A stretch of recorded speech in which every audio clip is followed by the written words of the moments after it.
今日帶大家行去佐敦谷網球場。我哋九龍灣地鐵站出咗之後，就喺呢一個方向。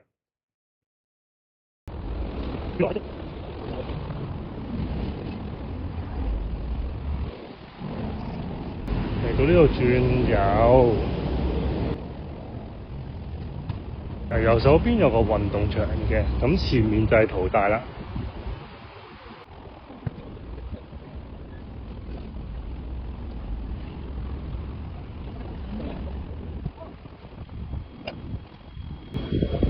過咗個紅綠燈先，過完紅綠燈之後轉右，就沿住呢條馬路去咯。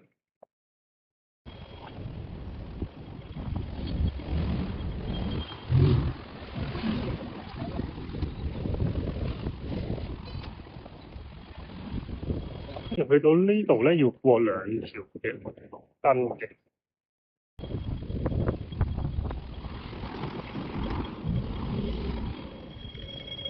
咁大家見到呢度就係㗎啦。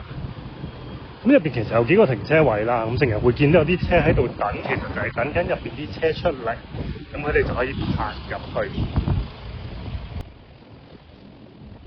咁佐敦谷呢個網球場咧，咁嗱對嗰句啦，係喺九龍灣嘅嚇，大家千祈唔好去錯地方。咁呢度呢個網球場嘅好處就係話，佢所有嘅場咧都係獨立場嚟嘅，就唔係同人 share 啦，亦都唔係就咁用個網隔開啦。咁喺個打起上嚟嘅時候，其實會爽快啲。咁不過留意嘅就係唔同場，其實佢哋嘅狀態有少少唔同，咁同埋個燈光都未必咁好。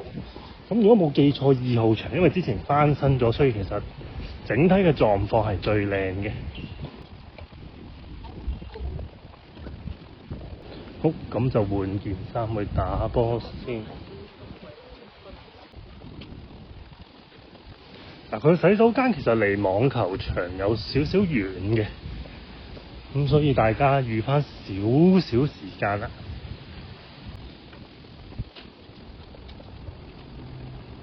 咦？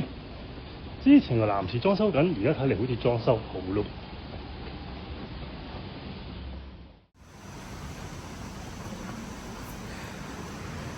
哇！男廁終於完成咗翻新啦，成個感覺係乾淨咗好多好多。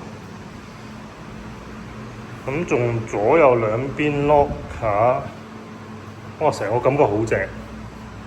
果然係啱啱翻新完嘅洗手間啦。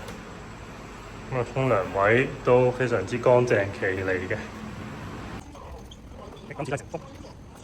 好，換完衫，咁唔同大家講住啦，我去打波先。